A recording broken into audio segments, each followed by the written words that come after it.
Niroda, la noble verdad de la cesación del sufrimiento. El Buda dijo, no hay peor fuego que la pasión ni peor pecado que el rencor. No hay peor miseria que nuestros apegos, ni existe un bienestar más grande que la paz.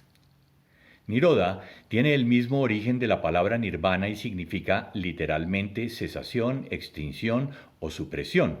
Se refiere a la cesación o renuncia al anhelo, al deseo y el apego. Upadana como apego es el combustible que mantiene el fuego encendido. Dukkha cesa cuando se renuncia al deseo y al apego. La cesación del sufrimiento, dukkha, y de sus causas, samudaya, es nirvana. Significa el aniquilamiento de la sed. El origen de la palabra nirvana está en el prefijo nir, que significa afuera, y la raíz va, que significa soplar. Así, toma el sentido de extinguir en relación con un fuego, y el fuego hace referencia a la pasión y los deseos generados por la ignorancia. Upadana, que es el apego, es el combustible que mantiene encendido el fuego de la ignorancia que ata al sufrimiento. Así, cuando ya no hay más combustible, el fuego se apaga. Esto es nirvana, el aniquilamiento de lo que mantiene en movimiento la rueda de samsara, la detención del ciclo de muerte y nacimiento. Cuando estudiamos las 12 causas interdependientes de producción condicionada, vemos con claridad que el factor fundamental del sufrimiento está en el apego, en la creencia errada de que si logramos obtener lo que nos agrada y alejar lo que nos desagrada, alcanzaremos un estado permanente de felicidad. No obstante, esta visión errónea está sustentada en el deseo, y el deseo a su vez está condicionado por el mapa de la realidad que hemos construido con base en nuestras experiencias del pasado y a su vez es causado por la ignorancia. Es creer que las cosas, las circunstancias y las personas tienen existencia sustancial y pueden ser aferradas y permanecer. No obstante, los fenómenos son lo que son momentáneamente y solo son agradables o desagradables en nuestra mente. Lo que es placentero para alguien no necesariamente es agradable para otros. Al observar los pensamientos que impulsan nuestras acciones de atrapar y rechazar, podemos entender que desidentificándonos de estas ideas, las cosas son lo que son independiente de nuestros deseos. En ese instante nos liberamos de samsara y descubrimos nirvana. En el budismo se dice entonces que al comprender profundamente este encadenamiento de las 12 nidanas, se obtienen los dos conocimientos supremos. Primero, el agotamiento de las impurezas, klesas, errores y pasiones. Y segundo, la no producción en lo sucesivo de las impurezas, ya que las acciones no están más impulsadas por las tendencias habituales del ego. Los traductores contemporáneos usan una gran variedad de palabras para traducir el término klesa, tales como aflicciones, corrupciones, emociones destructivas, emociones perturbadoras, emociones negativas, venenos de la mente, etc. Los tres primeros klesas son los tres venenos de la mente: codicia, odio y confusión. A esto se suman, cuarto, el orgullo y quinto, la duda. Pero aquí hay que aclarar que en este caso se refiere a la duda con respecto al Dharma, a pensar que las enseñanzas no sean ciertas. No a la duda de la propia comprensión, que es lo que nos permite profundizar en el conocimiento de las enseñanzas. El sexto klesa está en los 4 puntos de vista falsos, que son: 1. Creer que el individuo tiene existencia sustancial permanente. 2. Creer en alguno de los dos extremos, el eternalismo, que es la creencia en el alma inmortal, y el aniquilacionismo, que consiste en creer que no existe nada que perdure después de la muerte. 3. Creer en teorías falsas de la ley de causa y efecto. Y 4. Creer que alguna de las anteriores afirmaciones es verdad absoluta. Se dice que nirvana es el ideal tras haberse liberado de este encadenamiento de samsara. No obstante, nirvana no depende de causas, está más allá de lo fenomenológico. No puede ser explicado en palabras, ya que éstas pertenecen al mundo condicionado de samsara. No se puede decir lo que es, sino más bien de manera apofática lo que no es. Así, de Nirvana, el Buda dijo: existe este plano donde no hay tierra, ni agua, ni fuego, ni aire, ni la esfera del espacio infinito, ni la esfera de la percepción, ni la de no percepción, ni este mundo, ni otro, ni ambos, ni el sol, ni la luna. Aquí, oh monjes, les digo que no hay ir ni venir ni permanecer, ni surgimiento ni muerte, no hay algo fijo, ni móvil, ni basado en algo. Esto es, de hecho, el fin del sufrimiento. En este pasaje vemos una similitud con el Sutra del Corazón de la Perfecta Sabiduría, donde a través de la vía negativa se nos invita a liberarnos de cualquier prejuicio que podamos tener sobre Nirvana. Toda idea con respecto a Nirvana es falsa. Desde la perspectiva de Samsara, no podemos comprender Nirvana, pero podemos intuirlo gracias a las enseñanzas que han dejado el Buda y los sucesivos ancestros. Por otra parte, Nirvana no es experimentado por alguien, no es una vivencia psicológica del ego, es la realidad misma liberada de las causas del sufrimiento, donde, de acuerdo con el Dharma, se alcanzan los 7 factores del despertar. Primero, la atención como la capacidad de poner todo nuestro ser en lo que estamos haciendo, una acción a la vez.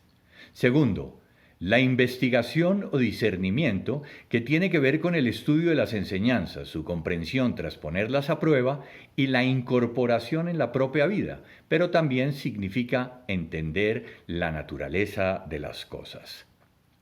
Tercero, la energía es el esfuerzo entusiasta para practicar la vía. Es la determinación necesaria para continuar en el camino independiente de las circunstancias externas y superar la inercia del ego. Nos permite seguir adelante cuando nos sentimos cansados, abrumados, cultivando un esfuerzo entusiasta contra la pereza. Cuarto, la alegría, que es la mente jubilosa. Es el verdadero deleite que surge de lo profundo al apreciar el privilegio de haber entrado en contacto con el Dharma. Es el gozo que traemos a nuestra práctica y a todo lo que vale la pena en nuestras vidas. La distensión física es el quinto. Tras soltar el aferramiento a las ideas y dejar de perseguir la necesidad compulsiva de gratificación, es un estado de tranquilidad producto de una práctica sin expectativas. Sexto, la concentración, que mantiene la mente enfocada en el objeto elegido y de este modo evita la distracción. Y séptimo, la ecuanimidad o imperturbabilidad, que se manifiesta en no reaccionar de manera mecánica a los estímulos externos, no dejarse zarandear por las condiciones. En la ecuanimidad hay conciencia despierta, conocimiento profundo de las causas y condiciones, y se tiene la libertad de actuar de manera coherente con las circunstancias y no desde la reactividad del ego. De acuerdo con las enseñanzas tradicionales, si se actúa sin buscar provecho propio, sin causar daño a otros seres, guiados por los preceptos, en vida se recogen las causas de las acciones del pasado hasta la muerte sin renacimiento, paranirvana. Paranirvana significa literalmente más allá de la extinción. La diferencia entre nirvana y paranirvana es que aunque en ambos casos se habla de extinción del fuego, en el primero aún hay brasas calientes que pueden volver a encender el fuego si nos descuidamos, mientras que en el segundo las brasas se han apagado del todo y están frías. Ya no hay energía que participe activamente en otro renacimiento. Sin embargo, después del paranirvana no se puede asegurar que el Tathagata exista, ni que no exista, ni que exista y no exista a la vez. Esto corresponde a una de las preguntas sin respuesta que están mencionadas en el canon Pali como avyaktra en sánscrito o avyakata en Pali. Significa incalculable, indeclarable. Son un conjunto de preguntas filosóficas universales que el Buda se negó a responder. Los textos Pali enumeran 10 de estas preguntas sin respuesta. Primero, ¿es el mundo eterno? Segundo, ¿o no es eterno? Tercero, ¿es el mundo finito? Cuarto, ¿o infinito? Quinto, ¿El alma y el cuerpo son idénticos? Sexto, o diferentes. Séptimo, ¿existe el Tathagata después de la muerte? Octavo, ¿o no existe después de la muerte? Noveno, ambas cosas, ¿existe y no existe después de la muerte? Y décimo, ¿ni existe ni no existe después de la muerte? Como ya lo mencioné, todo lo que se diga de nirvana está en el ámbito de la especulación, ya que de hecho nirvana como concepto es formulado desde y en oposición a la ignorancia. Nirvana no es ni causa ni efecto, está más allá de la ley de causalidad. Es justo la trascendencia de esta ley. Está más allá del tiempo y no conoce antes ni después. Es la realidad última. Como dice el maestro Dogen, es la puerta dármica de paz y felicidad. Al ver la realidad de manera inmediata sin los prejuicios de las percepciones ni de las formaciones mentales, el universo entero se manifiesta en este instante. Ya no hay observador ni acto de observar ni objeto observado. La realidad ya no está ni filtrada ni condicionada, ya que todo concepto es un obstáculo para ver la realidad de manera directa. El ser humano juzga desde sus necesidades. Se cree erróneamente que la práctica nos debe poner por encima del bien y del mal e incluso se busca la obtención de poderes sobrenaturales como recompensa.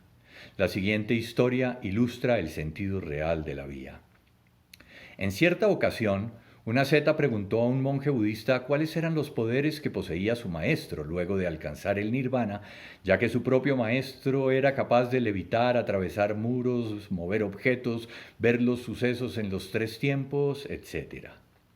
El monje respondió serenamente que los poderes de su maestro eran los más elevados, los poderes mismos del Buda. Ver sin ser engañado por las visiones, oír sin ser engañado por los sonidos, oler sin ser engañado por los olores, degustar sin ser engañado por los sabores, sentir sin ser engañado por las sensaciones. Con frecuencia pensamos que nirvana es algún estado supramundano, metafísico al cual llegamos y del cual no volvemos a salir. Pero para Uchiyama Roshi, la práctica en sí misma es nirvana. No se trata de algún estado inmóvil de nuestra mente carente de vida, sino que al soltar la identidad con cuerpo y mente, la realidad última se manifiesta, porque ya no hay un yo separado que la obstruya. Nirvana es regresar a la realidad innegable de nuestra vida, la realidad total de la cual hemos estado alejados solo por nuestra mente conceptual. Regresar a la vida tal cual es, en su flujo incesante. Por lo tanto, el auténtico nirvana no es más que la comprensión de la impermanencia como impermanencia. No podemos olvidar tampoco que desde la perspectiva de nuestra práctica como bodhisattvas, renunciamos a entrar al nirvana definitivo para nirvana, ya que como barqueros hacemos el voto de ayudar a todos los seres a atravesar de la orilla del samsara a la orilla del nirvana. El maestro Okumura nos dice, la comprensión habitual de las enseñanzas de Buda es debido a que la ignorancia convierte la vida de los seres engañados en sufrimiento. Debemos eliminar nuestra ignorancia para que podamos alcanzar nirvana. Si únicamente aceptamos esta enseñanza y dedicamos nuestra vida a la práctica de eliminar nuestra ignorancia y deseos egoístas, descubriremos que es imposible hacerlo. No solo es imposible, sino que de hecho crea otro ciclo de samsara. Esto sucede porque el deseo de liberarnos del engaño y el egocentrismo es una de las causas de nuestro engaño y egocentrismo. Y la idea de que nirvana y samsara existen separados entre sí es una ilusión dualista básica. El deseo de escapar de este lado de la existencia y entrar a otro lado es una expresión de nuestro deseo egoísta.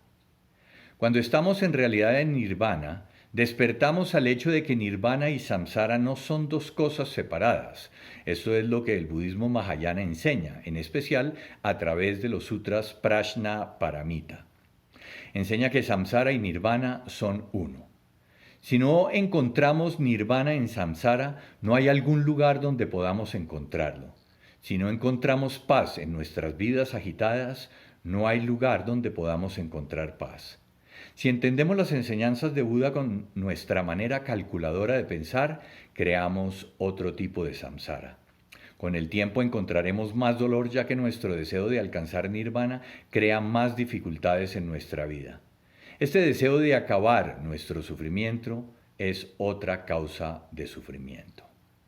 Desde la perspectiva de Prajna, si pensamos que hay lugares fijos llamados samsara, nirvana, engaño e iluminación, nuestra práctica se convierte en un simple intento de escapar de lo que consideramos desagradable. En esta situación no podemos liberarnos de samsara y el engaño debido a que al tratar de escapar de ellos en realidad los creamos. La expresión negativa de la realidad contenida en el Sutra Corazón es una pauta para la liberación de incluso el deseo de escapar de samsara y entrar en nirvana. Nos dice que samsara y nirvana son exactamente lo mismo. En el Shobogenzo Suimonki, Dogen dice: estudiantes de la vía, no aprendan el Dharma del Buda para beneficio de su propio ego. Aprendan el Dharma del Buda solo por el Dharma del Buda. La manera más efectiva para lograr esto es abandonando por completo sus cuerpos y mentes sin reserva y consagrándose totalmente al gran océano del Buda Dharma. No se preocupen por lo bueno o lo malo ni se apeguen a sus propias opiniones. Incluso si esto es difícil de soportar, deben hacerlo, ya que están motivados por el Buda Dharma. Nunca esperen obtener alguna recompensa por practicar la vía del Buda. Una vez que se han movido en la dirección de la vía del Buda, nunca miren hacia atrás. Continúen practicando de acuerdo con las reglas del Buda Dharma y no se aferren a sus propias opiniones. Todos los ejemplos entre los practicantes del pasado fueron así. Cuando ya no buscan nada más basados en la mente discriminatoria, estarán en gran paz y felicidad. Nirvana. Muchas gracias.